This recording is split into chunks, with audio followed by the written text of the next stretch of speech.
الحمدللہ رب العالمین الصلاۃ والسلام علی خاتم النبیین اما بعد فاعوذ باللہ من الشیطان الرجیم بسم اللہ الرحمن الرحیم۔ معزز خواتین و حضرات،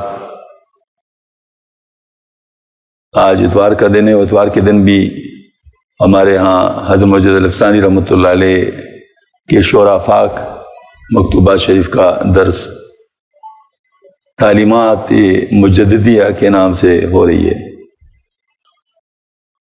والدین کی خدمت کے بارے میں فرمایا کہ یہ ہر چند کے حسنات میں سے لیکن مطلوب حقیقی تک پہنچنے کے مقابلے میں محض بیکاری اور خالص معطلی بلکہ برائی میں داخل ہے۔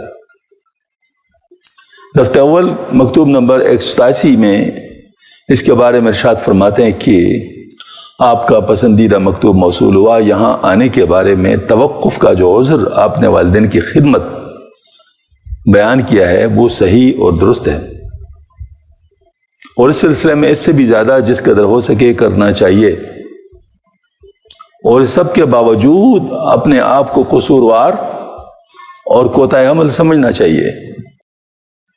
حق سبحانہ و تعالیٰ کا ارشاد مبارک ہے وَوَصَّيْنَا الْإِنسَانَ بِوَالِدَيْهِ إِحْسَانًا حَمَلَتْهُ أُمُّهُ كُرْهًا وَوَضَعَتْهُ كُرْهًا، سورہ کاف کی آیت نمبر 15 ہے۔ یعنی ہم نے انسان کو والدین کے ساتھ نیک سلوک کرنے کی تاکید کی ہے۔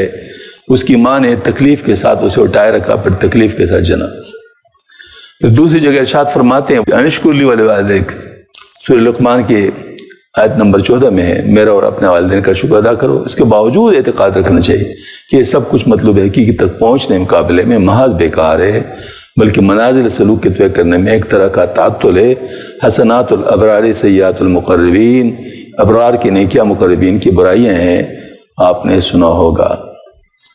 ہر چیز جز عشق خدا احسن است، گر شکر خوردن بود جاں کندن است، جو بھی ہے عشق الہی کے سوا اس میں ہے ظاہر لال کا مزہ۔ اللہ سبحانہ تعالیٰ کا حق تمام مخلوقات کے حقوق پر مقدم ہے، اور ان والدین کے حقوق کی ادائیگی بھی حق سبحانہ تعالیٰ کے حکم کے فرما برداری کی وجہ سے، ورنہ کس کی مجال ہے اس کی خدمت چھوڑ کر دوسرے کی خدمت میں مشغول ہو۔ لہٰذا ان کی خدمت حق تعالیٰ کی خدمت میں سے، اگرچہ خدمت میں بڑا فرق ہے۔ کاشتکار اور ہل چلانے والے بھی بادشاہوں کے خادم شمار ہوتے ہیں، لیکن مقربین کی خدمت کچھ اور ہی چیز ہے۔ ان کی نزدیک کھیتی باڑی اور ہل چلانے کا نام لینا بھی معصیت میں داخل ہے۔ ہر کام کی اجرت اس کام کے اندازے کے مطابق ہوتی ہے۔ ہل چلانے والے کو سخت محنت کے بعد 1 ٹکا مزدوری ملتا ہے، لیکن مقرب حضرت حق سبحانہ تعالیٰ کی حضوری حاصل ہونے کے بعد ایک ساتھ میں لاکھوں کا مستحق بن جاتا ہے، اگرچہ اس کو لاکھوں سے کوئی تعلق نہیں ہوتا، کیونکہ وہ تو صرف بادشاہ کی قرب میں گرفتار ہے۔ اور بس شتان بینہما، ان دونوں کے درمیان فرق واضح۔ فرق حسین کافی ترقی کر چکا ہے، اس کی طرف سے مطمئن رہے، زیادہ کیا لکھو۔ ایک بہت ہی مشکل موضوع پر حضرت نے بات فرمائی ہے۔ یہ عموماً یہ سوال اٹھتا ہے، سالکین کو اس کی ضرورت پیش آتی ہے۔ ایک چیز عرفی اور ایک چیز مطلب حقیقی، اور جو عرفی ہوتی ہے اس میں بھی حقیقت کا رنگ ہوتا ہے، اسی وجہ سے وہ معروف ہوتا ہے، اسی کی وجہ سے وہ مطلب جو ہے نا اس کی قدر کی جاتی ہے۔ مثلاً آپ نے دیکھا ہوگا یہ بسوں کے اوپر اور مختلف جگہوں پہ نمایاں لکھا ہوگا کہ یہ میری ماں کی دعاؤں کے نتیجے۔ ہاں جی، ماں تیری عزت کو سلام، اور اس طرح والدین کے بارے میں جو چیزیں آتی ہیں، تو حقیقت تو اس میں ہے، اس میں کوئی شک نہیں۔ جیسے ابھی حضرت نے بھی ارشاد فرمایا کہ حقیقت تو اس میں ہے۔ اس کی وجہ یہ ہے کہ اللہ پاک نے اس کا حکم دیا ہے، تو اس سے انکار تو نہیں۔ لیکن جو بہت بڑا مسئلہ ہے جو میں اکثر کوشش کرتا ہوں، یعنی اپنے آپ کو بھی دوسروں کو بھی سمجھانے کی، جس میں اکثر ناکام رہتا ہوں، وہ یہ ہے کہ حقوق العباد جو ہے وہ حقوق اللہ کی وجہ سے ہے۔ آج کل بالکل الٹی آواز چل رہی ہے۔ عموماً سمجھتے ہیں کہ حقوق العباد بہت اہم ہے حقوق اللہ سے۔ یہ بڑی جرات کی بات ہے۔ جو حقوق العباد حقوق اللہ سے آزاد ہوں وہ حقوق ہی نہیں رہتے، کیونکہ جیسے ابھی حضرت نے فرمایا یہ حقوق جو ہے اللہ نے مقرر کیے، تو اصل میں تو حقوق اللہ ہی ہیں، صرف یہ بات ہے کہ یہ حقوق اللہ ہے بالواسطہ اور وہ حقوق اللہ ہے بلا واسطہ، بس اتنا فرق ہے۔ ایک حقوق اللہ بالواسطہ ہے، ایک حقوق اللہ بلا واسطہ ہے۔ تو ظاہر پوچھا تو دونوں کے بارے میں جائے گا۔ مجھے بعض دفعہ بہت سخت بات بھی کرنی پڑ جاتی ہے اس معاملے میں کہتا ہوں کہ دیکھو ایمان جو ہے نا حقوق اللہ میں ہے، اور باقی سارے اعمال ہیں، اگر کوئی یہ حق اللہ کا پورا نہ کر لے اور سارے حقوق باقی پورے کر لے تو کیا ہوگا؟ بچ سکتے ہیں؟ بچ نہیں سکتے۔ تو اسی ایک حق کے سامنے آدمی کچھ نہیں کر سکتا، جائے کہ دوسری باتیں۔ تو حضرت نے ارشاد فرمایا، دیکھو بہت خوبصورت لکیر کھینچی ہے، بہت خوبصورت لکیر کھینچی ہے۔ حضرت فرماتے ہیں کہ سبحان اللہ، تو فرمایا کہ یہ میرا اور اپنے والدین کا شکر ادا کرو، اس کے باوجود اعتقاد رکھنا ہے کہ سب کچھ مطلوب حقیقت تک پہنچنے کے مقابلے میں مال بیکار ہے، بلکہ مناظر سلوک کے طے کرنے میں ایک طرح کا تعطل ہے۔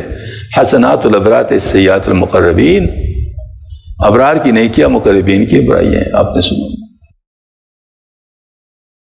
یہ اشفاق احمد صاحب ایک تھے، فلاسفر ٹائپ آدمی تھے، تو اس نے اپنے نیک نیتی کے ساتھ بڑے اچھے فلسفیانہ انداز میں کہا تھا کہ وہی والد سے بڑا پیر کوئی نہیں ہوتا۔ یہ اس قسم کی باتیں مطلب وہ کرتے ہیں۔ ایسے لوگ، عوام کو یہ باتیں بہت پسند ہیں، کیونکہ اس میں کچھ کرنا نہیں پڑتا۔ ہاں جی، اس میں کچھ کرنا نہیں پڑتا، پیر کی بات تو ماننی پڑتی۔ مثال کے طور پر دیکھیں، والد کا بھی حق ہے، پیر کا بھی حق ہے، تو دو حقوق گئے۔ تو اگر آپ نے والد کے حق میں پیر کا حق بھی رکھ لیا تو پھر ایک ہی ہو گیا، تو ظاہر آسانی ہو گئی۔ تو نفس کو تو یہ آسانی ہے، لہذا اس قسم کی باتیں کر کے لوگ انسانوں کو تو خوش کر سکتے ہیں، لیکن اللہ جل شانہ کی بات ہو رہی ہے۔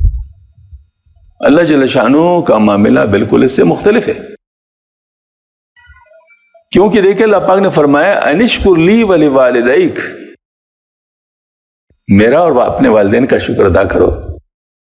لیکن فرماتے ہیں اس کے باوجود اعتقاد رکھنا چاہیے کہ سب کچھ مطلوب حقیقت تک پہنچنے کے مقابلے میں محض بیکار ہے، بلکہ مناظر سلوک کو طے کرنے میں ایک طرح کا تعطل ہے۔ اب میں اصل روح بتا دوں کیا کہنا چاہتے ہیں حضرت۔ حضرت یہ کہنا چاہتے ہیں کہ اگر تم صرف والدین کا شکر ادا کرتے ہو اور اللہ جل شانہ کے طرف جو تعلق ہے اس تعلق کو حاصل کرنے کی کوشش کو چھوڑتے ہو، تو یہ والدین کے حقوق بھی والدین کے حقوق کے لحاظ سے نہیں رہیں گے، بلکہ ایک دنیائی بات رہ جائے گی، کیونکہ وہ اخلاص پھر کہاں سے لاؤ گے جو اللہ تعالیٰ کے ساتھ تعلق کی وجہ سے ہوتا ہے۔ چونکہ حق تو اللہ تعالیٰ نے مقرر کیا ہے نا، تو اللہ تعالیٰ کے حوالے سے اس میں طاقت آئے گی۔ یعنی جتنا آپ کا تعلق اللہ تعالیٰ کے ساتھ مضبوط ہوگا تو اتنا مضبوط ہوگا، لیکن ہوگا ثانوی،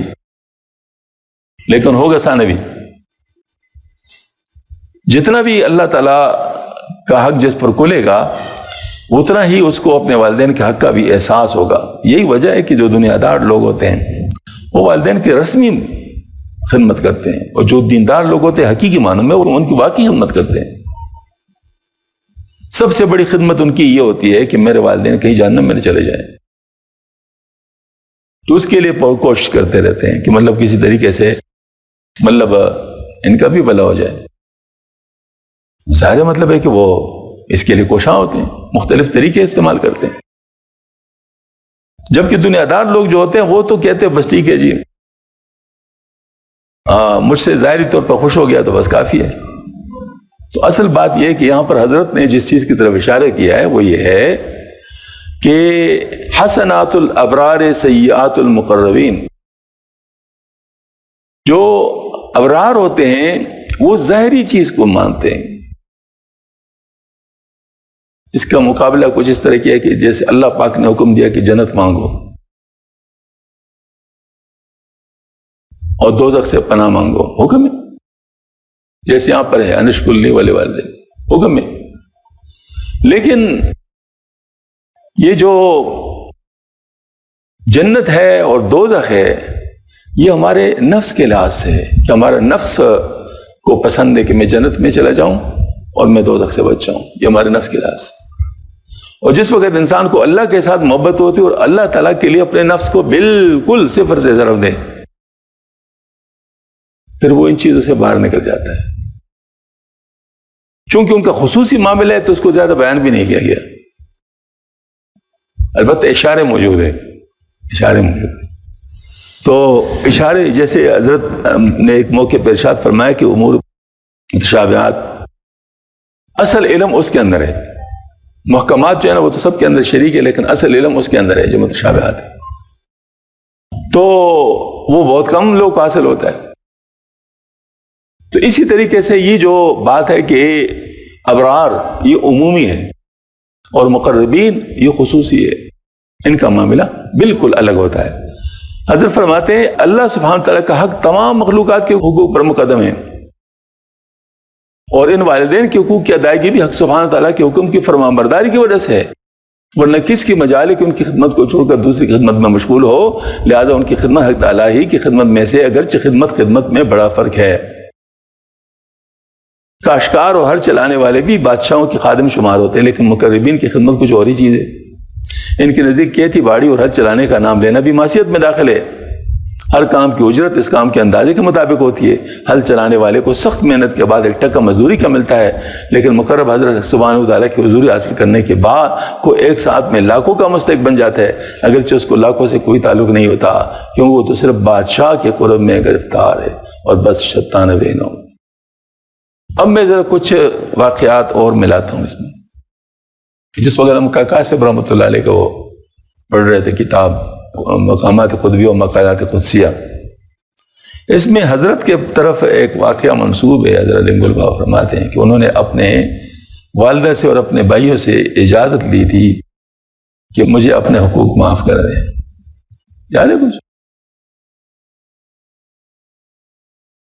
کیونکہ میں صرف اللہ کا بننا چاہتا ہوں، یہ باقاعدہ انہوں نے ریکویسٹ کی، اور انہوں نے پھر کی بھی تھی۔ ہاں جی، پھر اس کے بعد یہ ہوا تھا کہ اپنا جو جائیداد اور اپنا مال تھا وہ ایسے لٹایا کہ پتہ ہی نہیں چلا کہ کیسے مطلب وہ کیا، اس طریقے سے وہ لٹاتے رہے۔ پہلے حقوق اگر تھے تو ایسا نہیں کر سکتے تھے، پہلے ان سے معاف کرایا۔ بات سمجھ آ رہی نا؟ تو اسی طریقے سے بعض لوگ جو مقربین ہوتے ہیں ان کا معاملہ بالکل مختلف ہوتا ہے، ان کا معاملہ بالکل مختلف ہوتا ہے۔ اگرچہ عمومی حکم تو یہی ہے جو بتایا جا رہا ہے، عمومی حکم میں کوئی نہیں ہے۔ یہ اصل میں حضرت نے ایک مرید کو جس نے عذر بیان کیا تھا کہ میں والدین کی خدمت میں مصروف ہوں، اس وجہ سے آپ کے خدمت پہ نہیں آ سکتا، ان کو جواب دیا یہ خط کا، فرمایا بالکل ٹھیک کر رہے ہیں آپ، بالکل آپ ٹھیک کر رہے ہیں، لیکن یہ ہے کہ وہ والی بات جب تک آپ کا اللہ کے ساتھ تعلق سیدھا نہیں ہوا تو یہ چیزیں اس لیول کی ہوں گی جتنا تعلق آپ کا ہے، اور جب وہ سیدھا ہو جائے گا تو پھر ہر چیز کی ویلیو اس کے لحاظ سے بڑھ جائے گی، کیونکہ اس کی ویلیو اس کنیکشن کے اوپر ڈیپینڈ کر رہا ہے کہ وہ آپ کا اللہ تعالیٰ کے ساتھ کون سا کنیکشن ہے، کس حد تک آپ کا اللہ تعالیٰ کے ساتھ قرب ہے، تو پھر تمام اعمال کی قیمت اس کے لحاظ سے جائے گی۔ جیسے حضرت نے فرمایا کھیتی باڑی کرنے والے بھی مطلب جو ہے نا وہ ملازم ہے بادشاہ کے، اور جو مقربین ہے وہ جو پاس بیٹھے ہیں وہ بھی ہیں، تو وہ اسی حساب سے مزدوری پاتے ہیں، اور یہ جو ہوتا ہے مطلب یہ مزدوری اس حساب سے پاتے ہیں، حالانکہ ان کو ان چیزوں سے بھی کوئی تعلق نہیں ہوتا۔ بات سمجھ میں آ رہی نا؟ تو یہ فرق حضرت نے فرمایا مقربین میں اور ابرار میں، یہ فرق بتایا۔ نفس امارہ کی مذمت و علاج کے سلسلے میں دفتر اول مکتوب نمبر 52 میں ارشاد فرماتے ہیں کہ میرے مخدوم و مکرم انسان کا نفس امارہ جاہ و ریاست کی محبت میں پیدا کیا گیا ہے، اس کی تمام ہمت و کوشش اپنے اثروں کی بلندی پر حاصل کرنا ہے، اور وہ فطری طور پر اس بات کا خواہاں ہے کہ تمام مخلوق اس کی محتاج اور اس کی اوامر و نواہی کے تابع ہو جائے، اور وہ خود کسی ایک کا بھی محتاج اور محکوم نہ ہو۔ اس کا دعویٰ الوہیت خدا ہونے اور خدا بے مثل جل شانہ کے ساتھ شرکت کا دعویٰ ہے، بلکہ وہ بدبخت تو شرکت پر بھی راضی نہیں، بلکہ چاہتا ہے کہ حاکم صرف وہی ہو اور سب اس کے محکوم رہے۔ نفس کی بات کر رہے ہیں۔ حدیث قدسی میں آیا ہے عاد نفسک فإنها انتصبت بمعادتی، یعنی اپنے نفس سے دشمنی رکھ کیونکہ بلا شک وہ میری دشمنی پر کمر بستہ ہے۔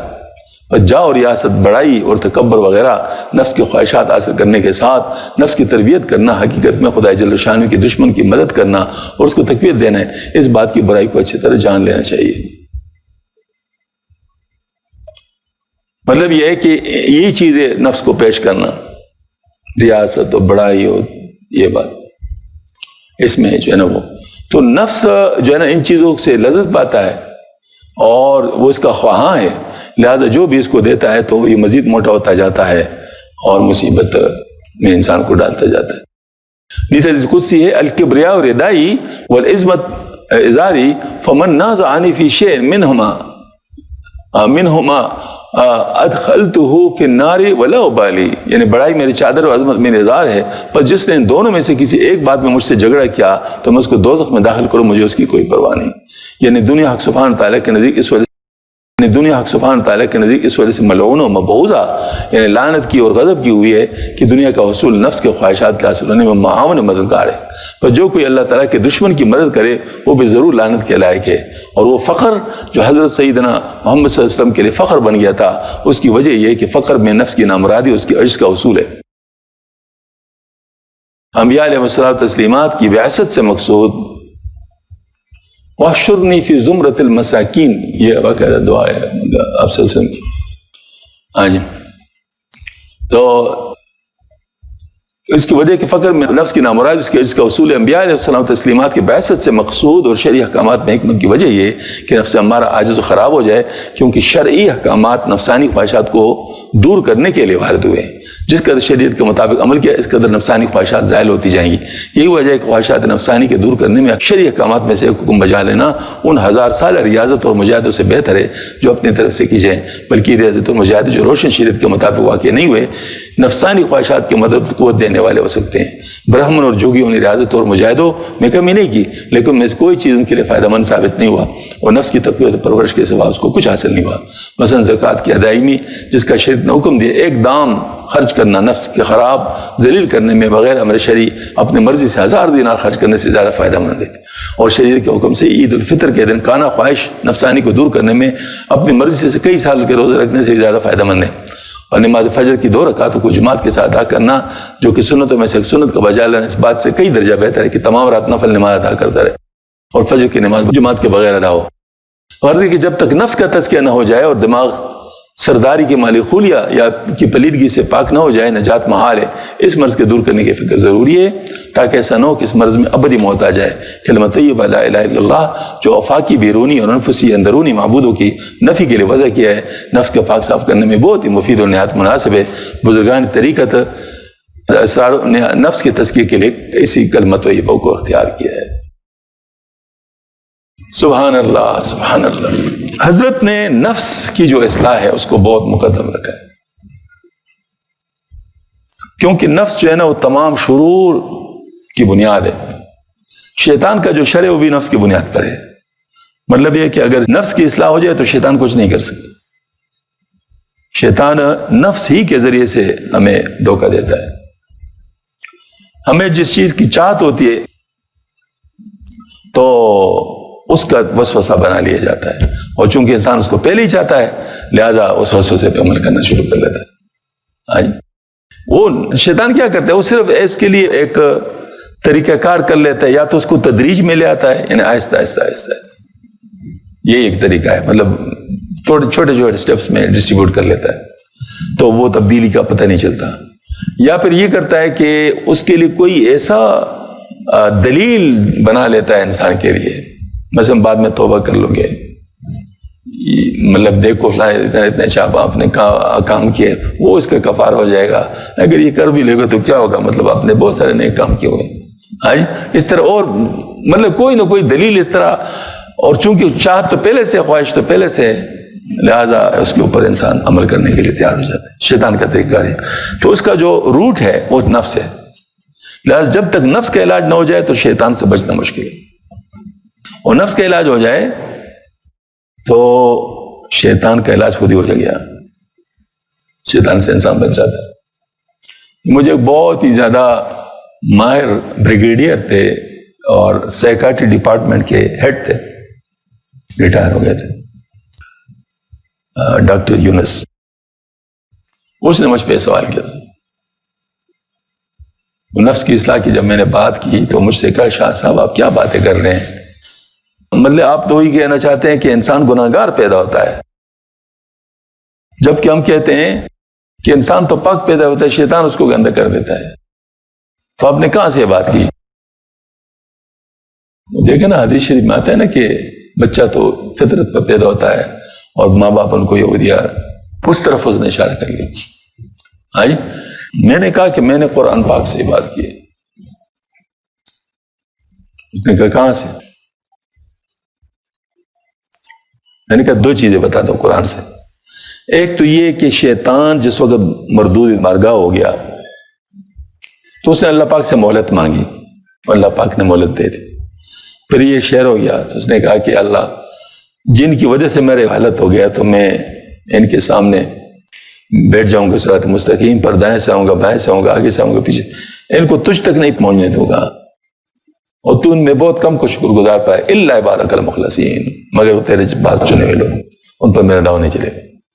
اور اللہ جل شان نے فرمایا ہو گئی بات, جو میرے ان کو تو گمراہ نہیں کر سکتا, اور جو تیری بات مانیں گے تو تجھ سے اور تیرے متبعین سے جہنم کو بھر دوں گا.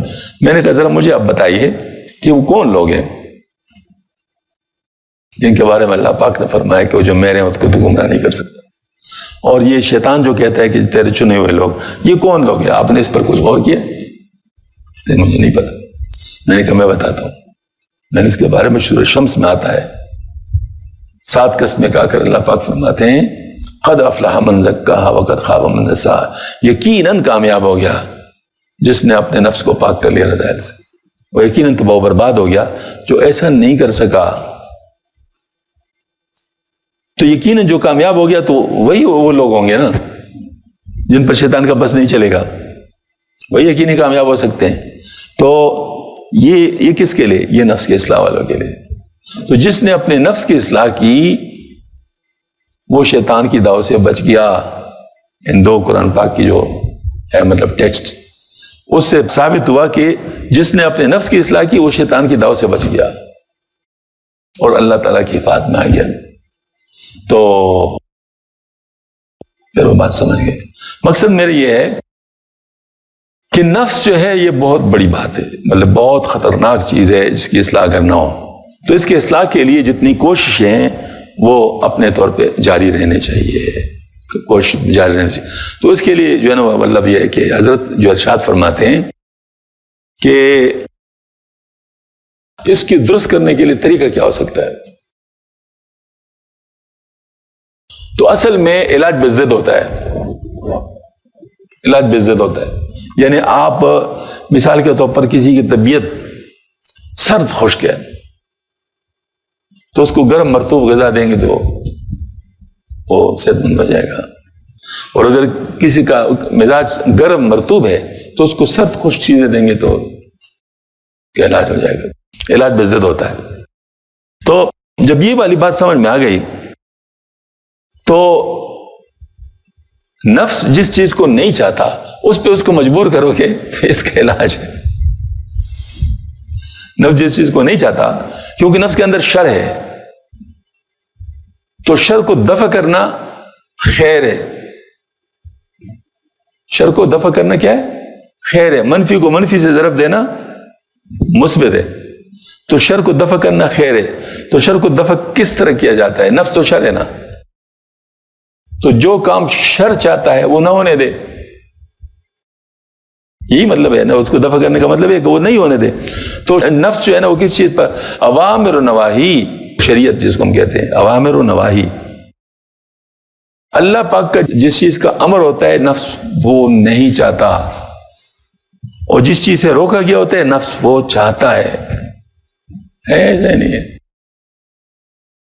نماز پڑھنے کا حکم ہے، نماز نہیں پڑھنا چاہتا. بد نظری سے روکا گیا ہے تو بد نظری چاہتا ہے. فضول گوئی سے منع کیا ہے تو فضول گوئی چاہتا ہے.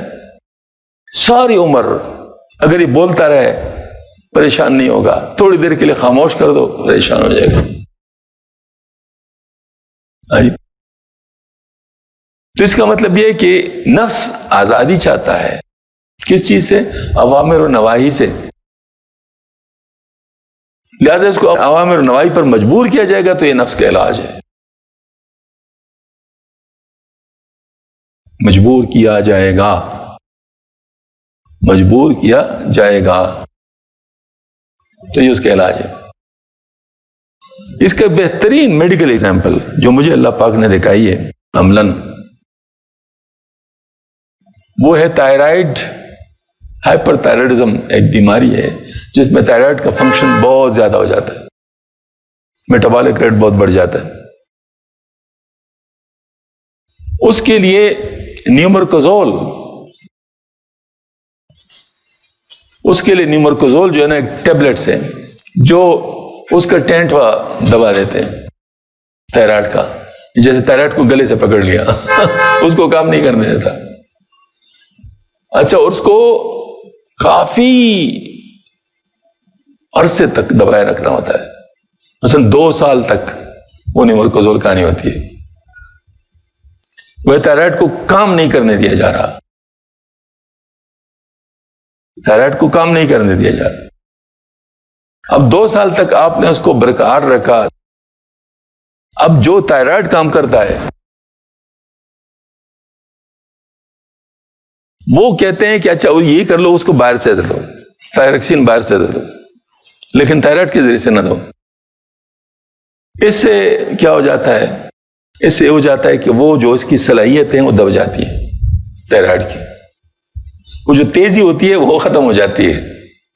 اب 2 سال کے بعد اس سے پنجہ ہٹا دیا جاتا ہے، نیومرکوزول بند کر دیا جاتا ہے، بس سیدھا ہو جاتا ہے. میں کہتا ہوں کہ بہترین اگزامپل ہے نفس کی اصلاح کی، کہ نفس کو جب آپ دبائے رکھیں گے تو یہ دبتا جائے گا، دبتا جائے گا، دبتا جائے گا، سیدھا ہوتا جائے گا.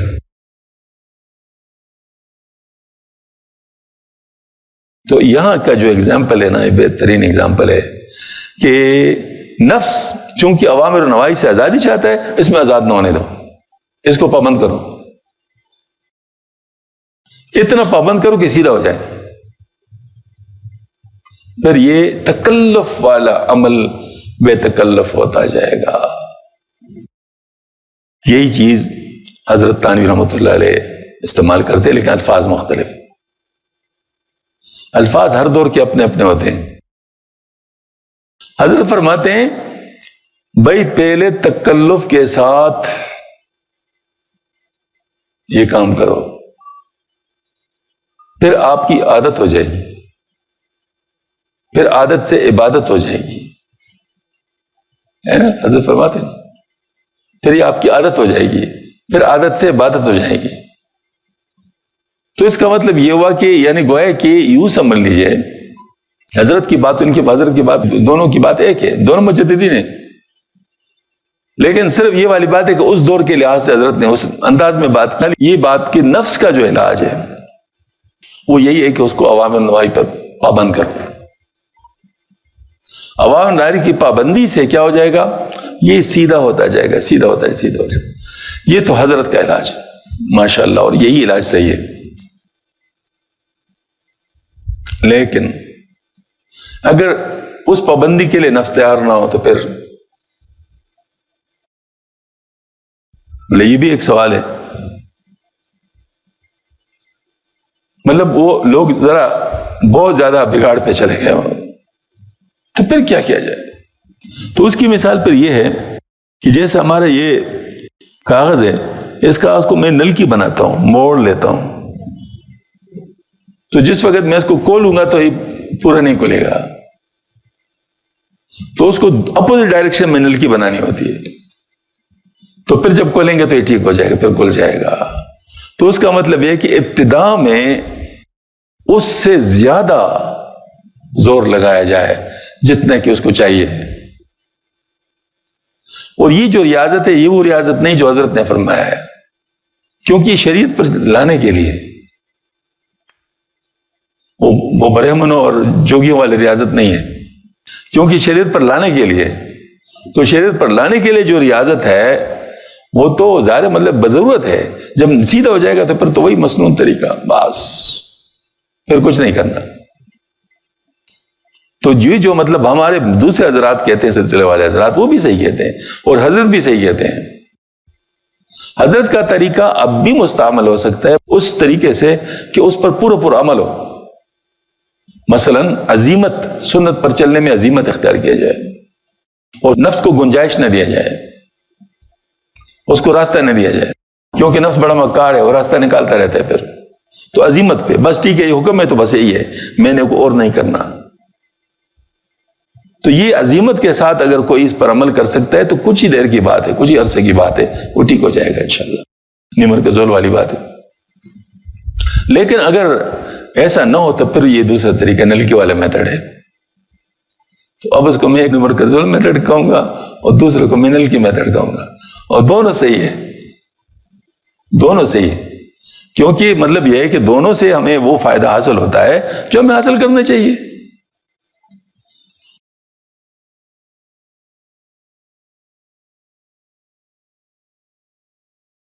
شریعت کو رواج دینا سب سے بڑی نیکی ہے. اس ضمن میں دفتر اول کے مکتوب نمبر 48 میں حضرت فرماتے ہیں کہ انبیاء علیہ السلام نے جو کہ تمام کائنات میں سب سے بہتر ہیں، اپنی اپنی شریعتوں کی طرف دعوت دی ہے اور نجات کا انحصار اسی پر رکھا ہے. ان بزرگوں کی پیدائش سے مقصود شریعتوں کی تبلیغ ہے. بس سب سے بڑی نیکی شریعت کے رواج دینے اور اس کے حکموں میں سے کسی حکم کے زندہ کرنے میں کوشش کرنا ہے، خصوصاً ایسے زمانے میں جبکہ اسلامی شعائر، نشانات اور ارکان بالکل مٹ گئے ہوں. اللہ جل شانہ کے راستے میں کروڑوں روپیہ خرچ کرنے میں بھی شرعی مسائل میں سے ایک مسئلہ کو رواج دینے کے برابر نہیں ہے، کیونکہ اس فعل شرعی مسائل کی ترویج میں انبیاء کرام السلام کی اقتداء پیروی کرنا ہے جو کہ مخلوقات میں سب سے زیادہ بزرگ ہے. اور اس فعل میں ان بزرگوں کے ساتھ شریک ہونا ہے، اور یہ بات ثابت ہے کہ سب سے کامل نیکی انہی بزرگوں کو عطا ہوئی ہے، اور کروڑوں روپیہ خرچ کرنا ان بزرگوں کے علاوہ دوسروں کو بھی میسر ہے. اور ایک دلیل یہ بھی ہے کہ احکام شریعت کے بجائے لانے میں نفس کی پوری مخالفت ہوتی ہے، کیونکہ شریعت نفس کی مخالف عارض ہوتی ہے، اور اموال کے خرچ کرنے میں تو کبھی نفس بھی موافقت کر لیتا ہے. ہاں البتہ اموال کا خرچ کرنا اگر شریعت کی تائید اور مذہب کی ترویج کے لیے ہو تو اس کا بہت بڑا درجہ ہے. اس نیت کے ساتھ ایک جیتل نام کا خرچ کرنا بھی کسی اور نیت سے کئی لاکھ روپے خرچ کرنے کے برابر. بہت عمدہ حضرت نے ماشاءاللہ محکمہ فرمایا. اصل میں شریعت جو ہے نا کیا ہے، یہ اللہ کا حکم ہے، منشا الہی ہے. لہذا منشا الہی کے مطابق چلنا یہ کتنا اچھا کام ہوگا. اور اگر آپ کسی کے ساتھ نیکی کر سکتے ہیں تو سب سے بڑی نیکی ہے کہ اس کو جہنم کے عذاب سے بچا دے، یعنی اس کے وہ اسباب اختیار کر لیں جو اس کو جہنم سے بچا دے. یہ بہت بڑی سعادت ہوگی اس کے لیے. تو جب یہ والی بات سمجھ میں آ گئی تو جو حضرات دین کے کام میں لگے ہوئے ہیں اور شریعت کو یا نافذ کرنے میں، شریعت کو سمجھانے میں، شریعت پر عمل کروانے میں، یہ تمام جیسے خانقاہوں کا کام کیا ہے، علم کو عمل میں لانا، شریعت کو نافذ کرانا یہ سیاسی لوگوں کا کام ہے، مطلب جو سیاست کے میدان میں، اور شریعت کے مخالفین کا راستہ روکنا ہے مجاہدین کا کام ہے. اب یہ سارے جتنے بھی کام ہیں یہ اپنے اپنے لحاظ سے بڑے اونچے کام ہیں، کیونکہ اس کے ذریعے سے شریعت رواج پا رہا ہے اور شریعت کی حفاظت ہو رہی ہے. تو یہ بہت اونچے کام ہیں. باقی کام وقتی ہیں، یہ سبحان اللہ مستقبل کے لحاظ سے ہاں جی بہت زیادہ یعنی عام ہے. تو بعض دفعہ انسان کہتے او ہو یار یہ تو تم کسی جگہ بیٹھے اور یہ کر رہے ہو، اور فلاں تو یہ کر رہے، فلاں تو یہ کر رہے. نہیں، دیکھو نتیجے کو، دیکھو نتیجہ کس چیز کا کیا ہے. اگر اس سے فائدہ ہو رہا ہے، اب الحمدللہ آج مجھے بڑی خوشی ہوئی، ایک خاتون نے مجھے پیغام بھیجا، بیان صبح میں نے کیا تھا، خواتین کا جو بیان ہوا قربانی کے بارے میں بات، تو انہوں نے کہا کہ ہمارا خود اپنے گھر کے افراد ہی قربانی کرتے ہیں، یعنی مرد، اور ہمارے مدرسے کی دیوار اس کے ساتھ لگی کھڑکی ہے، تو کیا میں اگر اس کھڑکی میں اس جانور کو جو میرے قربانی ہوئی ہے وہ ذبح ہوتے میں دیکھوں تو کیا ٹھیک ہے؟ تو میں نے اس میں کہا کہ اگر بے پردگی ہو رہی ہو تو چونکہ پردہ واجب ہے لہذا مستحب کے لیے اس کو چھوڑا نہیں جا سکتا، لیکن اگر پردہ ہو تو پھر فاطمہ رضی اللہ عنہا سے آپ صلی اللہ علیہ وسلم نے فرمایا تھا اپنے قربانی کے پاس کھڑی ہو جائے، تو میں نے کہا بے پردگی نہیں ہوتی، بالکل ٹھیک۔ اب دیکھو اللہ تعالیٰ نے عمل کی توفیق کا راستہ کھول دیا نا، تو بات کرنے سے فائدہ ہوتا ہے نا، پتہ نہیں بات کہاں تک پہنچ رہی ہے اور کس کس کے پاس پہنچ رہی ہے اور کس کس کو اللہ کے عمل کی توفیق ہو رہی ہے، تو اللہ تعالیٰ اس سے بڑے فائدے ماشاءاللہ پہنچاتے ہیں۔ ہاں یہ ہو اللہ کے لیے ہو، اپنے لیے نہ ہو۔ اپنے لیے سے مراد یہ کہ مجھے عالم کہا جائے، مجھے بڑا اسکالر کہا جائے، مجھے، یہ اپنے لیے ہو جائے گا، وہ کام خراب ہو جائے گا۔ لیکن اگر یہ اللہ کے لیے ہے تو پھر ٹھیک ہے، پھر کوئی ماشاءاللہ اس میں خطرے کی بات نہیں بلکہ فائدہ ہی فائدہ ہے۔ دین کی اتباع کی ترغیب کے سلسلے میں دفتر اول مکتوب نمبر 70 میں ارشاد فرماتے کہ پس تمام مخلوقات میں بہتر بھی انسان ہی ہے اور کائنات میں سب سے بدتر بھی انسان ہی ہے، جیسے کہ حبیب صلی اللہ علیہ وسلم بھی انسانوں میں سے، اور زمین آسمان کی پروردگار خدا پاک کا ازلی دشمن ابو جہل لعین بھی انہی میں سے تھا۔ پس لا محال ہے جب تک ان سب کی گرفتاری سے نجات حاصل نہ ہو جائے اور ایک ذات کی جو ایک ہونے سے یعنی وحدت سے بھی منزہ و پاک کی گرفتاری حاصل نہ ہو جائے، اس وقت تک خرابی خرابی ہے۔ لیکن ما لا یدرک کلہ لا یدرک کل، جو چیز پوری حاصل نہ ہو تو اس کو بالکل چھوڑا بھی نہ جائے، یعنی مکمل چھوڑا بھی، یعنی جس قدر ملے تو اس کو تو کم از کم حاصل کیا جائے کہ موافق اپنی چند روزہ زندگی کو صاحب شریعت علیہ السلام کے مطابق میں بسر کرنا چاہیے، کیونکہ آخرت کے عذاب سے رہائی اور دامی نعمتوں سے کامیابی حاصل کرنا اسی اتباع کی سعادت پر وابستہ ہے۔ پس بڑھنے والے مالو نقدی اور سونے چاندی اور چرنے والے جانوروں کی زکوٰۃ بقدر واجب پور تو ادا کرنا چاہیے، اور اس کو مال و معیشت کے ساتھ تعلق نہ ہونے کا وسیلہ بنانا چاہیے، اور لذیذ کانوں اور نفیس کپڑوں میں نفس کی لذت محفوظ نہیں رکھنا چاہیے، بلکہ کھانے اور پینے کی چیزوں میں اس کے سوا کوئی نیت نہیں ہو جائے کہ عبادات کے ادا کرنے میں قوت حاصل ہو۔ اور نفیس کپڑوں کے خضوع زینتکم عند کل مسجد عند کل صلاۃ، یعنی ہر مسجد میں نماز کے وقت اپنی زینت حاصل کر لے کر کہ حکم کے مطابق مذکورہ معمورہ آیت زینت کی نیت سے پہننا چاہیے، اور کسی نیت کو اس میں نہیں ملانا چاہیے، اور اگر نیت کی حقیقت میسر نہ ہو تو اپنے آپ کو تکلف کے ساتھ اس نیت پر لانا چاہیے۔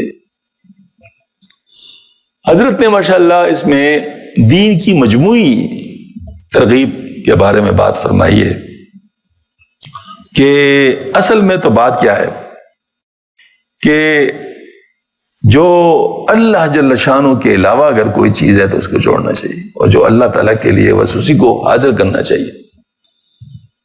تو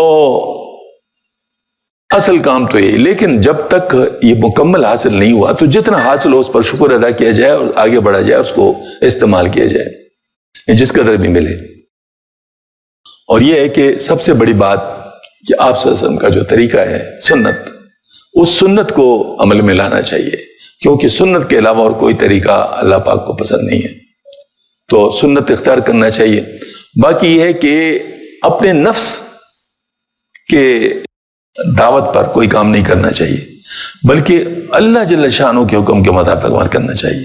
مثلا یہ جو ہے نا، یہ جو حضرت نے فرمایا کہ لذیذ کانوں میں اور نفیس کپڑوں میں اپنے آپ کو نفس کے لیے نہیں استعمال کرنا چاہیے، بلکہ کانا اس نیت سے کہنا چاہیے کہ اس سے مجھے قوت حاصل ہو، اس سے میں عبادت کروں گا، تو یہ دینی نیت ہو جائے گی۔ اور کپڑوں میں یہ بات ہے کہ چونکہ اللہ پاک کو زینت پسند ہے، اللہ جمیل ویحب الجمال، اللہ تعالیٰ جمیل ہے اور جمال کو پسند کرتا ہے، اور یہ فرمایا خذوا زینتکم عند کل مسجد اور عند کل صلاۃ، تو یہ جو ہے نا مطلب چونکہ فرمایا ہے تو ہمیں مسجدوں میں جو جانا ہوتا ہے اس میں یہ اس نیت سے اچھے کپڑے پہننا چاہیے کہ اللہ کو پسند ہے، اللہ تعالیٰ کو ہی پسند ہے۔ تو بس مطلب یہ ہے کہ نیت کو تبدیل کرنا چاہیے، نیت کو بہتر کرنا چاہیے. اگر اس وقت نیت بے تکلف حاصل نہیں ہے تو تکلف کے ساتھ کی جائے، تاکہ ہم لوگ صحیح انداز میں اس سے استفادہ کر سکیں. تو اللہ جل شانہ ہم سب کو اس پر عمل کے توفیق عطا فرما دے. اصل میں تو یہ بہت لمبا مضمون ہے، لیکن ظاہر اس وقت اختصار مطلوب ہے. تو باقی ہے کہ انشاءاللہ یہ موضوع چلتا رہے گا. اللہ جل شانہ ہم سب کو زیادہ سے زیادہ سنت کا اتباع نصیب فرما دے. وآخر دعوانا الحمدللہ رب العالمین.